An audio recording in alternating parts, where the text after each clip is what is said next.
Iya, Shalom Soteria. Selamat berjumpa kembali dengan saya, Bejana, saudara-saudara. Ada acara doa dan pengurapan dalam Healing and Deliverance Ministry, saudara. Ya, pelayanan doa ini, saudara, kesembuhan dan kelepasan. Puji Tuhan, saudara. Ya, beberapa hari yang lalu kita sudah memperingati ya, mengenang kenaikan Tuhan Yesus ke surga. Dan ini saudara-saudara, dalam pelayanan saya ingin menyampaikan apa yang Tuhan sampaikan melalui Injil Markus, saudara. Ya, kita baca ini, saudara. Ya, saudara-saudara, kita bisa selidiki dalam Injil Markus pasal 16. Ya, kalau saudara mau baca semua ya bisa. Ya, itu dalam ayat 9 sampai 20. Nah, saya mau menyampaikan yang ayat ini dulu ya, ayat 19 dan 20. Ya. Ayat 19 dan 20 mengatakan begini. Sesudah Tuhan Yesus berbicara demikian kepada mereka, ya, bicara Tuhan Yesus kepada mereka itu yang di atas, saudara-saudara. Terangkatlah, ya, ia ke surga. Tuhan Yesus terangkat ke surga, lalu duduk di sebelah kanan Allah. Nah, setelah itu yang terjadi, saudara, mereka pun, nah, ini murid-murid Tuhan Yesus dan orang-orang yang ada di sana, ya, pergilah memberitakan Injil, ya, ke segala penjuru, memberitakan Injil. Ini jelas, ya, memberitakan Injil. Dan Tuhan, ya, sementara memberitakan Injil itu, dan Tuhan turut bekerja dan meneguhkan firman itu dengan tanda-tanda yang menyertainya. Ya. Sebelum Tuhan Yesus naik ke surga, ini Injil Markus, ya, dalam pasal 16 tadi, ayat 19. Ada tanda-tanda, saudara-saudara, ya, kepada murid-muridnya untuk memberitakan Injil, ya, memberitakan Injil Yesus, Injil kabar keselamatan, saudara, yang datang dari Tuhan Yesus Kristus. Tetapi di samping itu ada tanda-tanda yang menyertainya, yaitu tanda-tandanya apa? Injil ini, saudara, pemberitaannya bagaimana? Di antaranya singkat, saudara. Ya, kalau saudara menyelidiki yang membaca yang mulai ayat 15 dan seterusnya ini ya. Lalu ia, Yesus, berkata kepada mereka, pergilah ke seluruh dunia. Ya, seluruh dunia loh, tidak satu tempat, tidak satu kota besar, negara, tapi masuk ke desa-desa, ya toh, kan seperti itu cara Tuhan Yesus. Beritakanlah Injil kepada segala makhluk, siapa saja. Lalu dikatakan ini, saudara, siapa yang percaya, kata Yesus, siapa yang percaya dan dibaptis. Tapi saya mau beritahu saudara, siapa yang percaya dan setia kepada Yesus Kristus dan dibaptis air dan dibaptis Roh Kudus. Ada dua baptisan, saudara. Kalau saudara menyelidiki, ya, di dalam Injil ini, saudara, ya, Tuhan Yesus juga dibaptis dengan air, tapi juga dibaptis dengan Roh Kudus, saudara. Ya, ini sama, dibaptis. Ada dua. Kalau saudara membaca Kisah Rasul 1 ayat 5, ada dua baptisan Yohanes, baptisan air dan baptisan Roh Kudus. Ya, dan dikatakan akan diselamatkan. Ya, yang percaya, yang setia dibaptis. Ini tambah saudara. Baptisan air, baptisan Roh Kudus, penuh Roh Kudus berarti saudara. Diselamatkan. Tetapi siapa yang tidak percaya akan dihukum. Nah, saya tambah saudara, karena saya sudah diberitahu Tuhan seperti itu. Bukan saja yang tidak percaya, tapi yang munafik akan dihukum. Yang menolak Tuhan Yesus. Dan yang munafik, saudara. Ini saudara diberitakan. Tapi di dalam pemberitaan itu saudara, firman Allah tadi katakan bahwa mereka akan disertai Tuhan. Dengan apa? Ya, Tuhan turut bekerja, katakan begini, dan meneguhkan firman yang saya sampaikan ini diteguhkan, saudara-saudara, dengan tanda-tanda yang menyertainya. Tandanya apa? Ini saudara, di ayat 17 dan 18. Saudara dapat melihat di situ, di sana ada tanda-tanda menyertai, dikatakan menyertai orang percaya. Tadi yang di dalam ayat 16, siapa yang percaya? Nah, saya tambahi setia. Jadi baptis, ini orang percaya.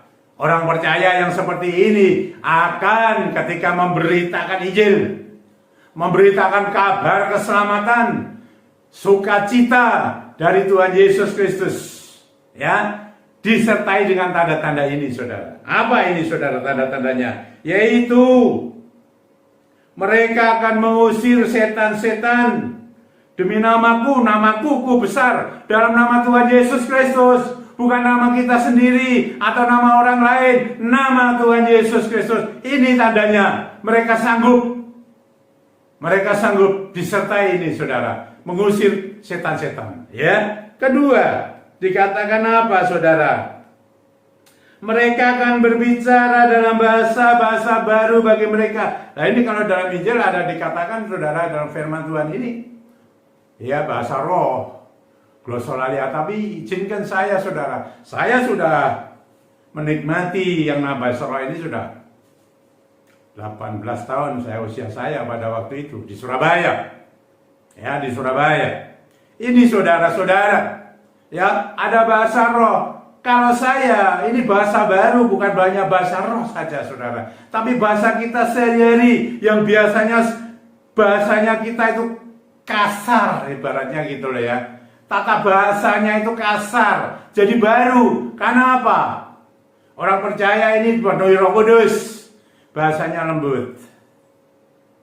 Ya, dan seperti itu, saudara. Bahasanya lembut. Tidak senang memaki-maki. Wah, marahnya luar biasa, amarah begitu. Wah, macam-macam, saudara. Sembrono lah, saya katakan. Tapi bahasanya lembut, sopan. Ya, sopan. Saudara-saudara. Terus selanjutnya adalah ini, saudara-saudara. Mereka akan memegang ular, ya, memegang ular, dan sekalipun mereka minum racun maut, mereka tidak akan mendapat celaka. Memegang ular, saudara, ini sudah terjadi. Jangan coba-coba loh, saudara, ya, memegang ular, saudara. Ini ada di Injil, ya, itu Rasul Paulus di Pulau Patmos itu. Tetapi yang minum racun ini, saudara-saudara, di Injil saya tidak menemukan. Tahu, saudara, kalau ada yang bisa. Tapi saya mau bicara mengenai minum racun maut. Ini kalau saya kata-kata minum itu air, ya, air. Menurut saya air yang sudah ada mantra-mantranya itu loh, saudara.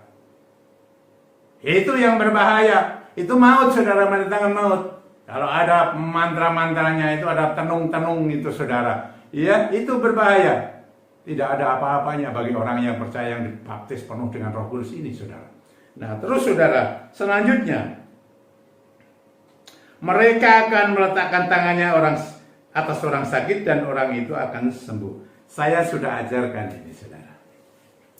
Meletakkan tangannya atas orang sakit. Bagi orang yang percaya, orang yang setia, orang yang dibaptis dengan Roh Kudus, ini meletakkan tangannya atas orang sakit itu sembuh. Karena Roh Kudus, bukan kita. Nah, sekarang saudara-saudara, ini saudara, harus ada tanda-tanda ini, karena ini firman Tuhan. Ya, disertai. Tidak hanya memberitakan Injil, bertobat, ya, rendah hati, jangan sombong, begini, begitu. Tidak ada itu saja saudara, meskipun itu semua baiklah. Tapi Tuhan menyertai itu bagi orang percaya. Ini pembuktiannya bahwa dia adalah orang yang disertai Tuhan. Adalah tanda-tanda yang sudah dicatat di dalam Alkitab, di dalam Injil Markus pasal 16, saudara. Tadi mulai ayat sampai ayat 20. Ya, ayat 15 sampai 20 itu. Beritakan Injil dulu. Ada tanda-tanda supaya orang percaya kepada Tuhan Yesus Kristus. Setia sampai mati. Puji Tuhan saudara-saudara. Tanda meletakkan ini saudara-saudara. Iya, saya berikan telapak tanganmu, kasih minyak. Boleh enggak? Boleh enggak? Boleh kan? Karena Tuhan juga memerintahkan seperti itu. Injil Markus juga loh. Injil Markus juga ada. Ya, para murid Tuhan Yesus mengoles dengan minyak bagi orang sakit, mengusir setan-setan. Karena apa? Minyak itu simbol salah satu Roh Kudus. Apalagi ini perintah Tuhan juga. Langsung kepada saya, saudara, di ADM. Dan dibuktikan sampai detik ini, 10 tahun lebih. Apa yang terjadi? Luar biasa. Ini saudara, apa sekarang? Penuh Roh Kudus. Ya, lewat minyak ini, saudara.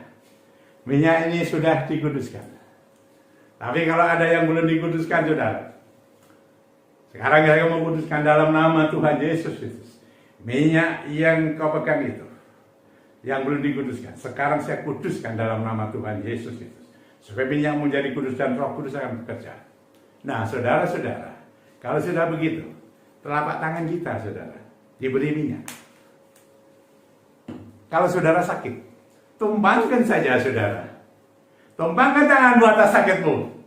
Kepada siapa saudara yang sakit, penuh Roh Kudus. Ini simbol Roh Kudus. Roh Kudus yang akan bekerja. Ya, yang sakit, yang belum penuh Roh Kudus, dipenuhi Roh Kudus. Ya, tadi ada tanda-tandanya, saudara. Dan mengusir setan. Ada bahasa yang baru. Dan saya katakan ada yang baru. Ya, saudara, kalau minum ada racunnya, saudara. Saya katakan itu tenung, racun tenung. Tidak apa-apa. Saudara tidak akan kena tenung, saudara. Karena saudara adalah orang percaya. Yang sudah percaya kepada Tuhan Yesus Kristus. Dan dibaptis dengan Roh Kudus. Mari saudara. Saya juga akan mendukung saudara yang sakit. Yang ada pergumulan hidup. Apa saja. Ya, masalah rumah tangga, masalah kesehatan, masalah ekonomi, dan masalah-masalah lain, saudara. Ya, ada banyak saudara pergumulan hidup ini. Hanya orang jual aset belum laku, Tuhan bisa buka jalan. Marilah, Roh Kudus. Dalam nama Tuhan Yesus Kristus, urapikan itu. Penuhi umatmu Tuhan. Penuhkan dengan Roh-Mu. Baptis dengan Roh Kudus. Supaya mereka penuh dengan Roh Kudus. Dan mereka memiliki tanda-tanda yang hidup. Sesuai dengan firman-Mu ini. Yang baru kita sama-sama bahas. Roh Kudus akan mengerjakan. Kalau ada yang sakit, ditumpangi tangan. Sakitnya sembuh. Dalam nama Tuhan Yesus Kristus. Kalau engkau mengalami masalah-masalah di dalam hidupmu, ada pergumulan masalah ekonomi, engkau akan dibukakan jalan. Ekonomimu akan menjadikan lancar, dibukakan jalan dengan luar biasa, diberkati engkau di dalam pekerjaanmu, usahamu, semuanya. Dan engkau dalam rumah tanggamu diberikan damai sejahtera. Ada keutuhan, ada kerukunan saudara-saudara dalam rumah tanggamu. Engkau akan menjual aset-asetmu dengan mudah, karena Roh Kudus tercampur. Terima kasih, engkau menjamah. Kalau kandungan-kandungan yang masih tertutup dibukakan. Dan kalau engkau belum punya pasangan hidup, sekarang engkau diberikan pasangan hidup yang datang dari Tuhan. Dan kalau ada engkau merasakan letih, lesu, beban berat, dilegakan sekarang dalam nama Tuhan Yesus Kristus. Terima Roh Kudus ini. Penuh engkau, dipenuhi engkau dalam nama Tuhan Yesus Kristus.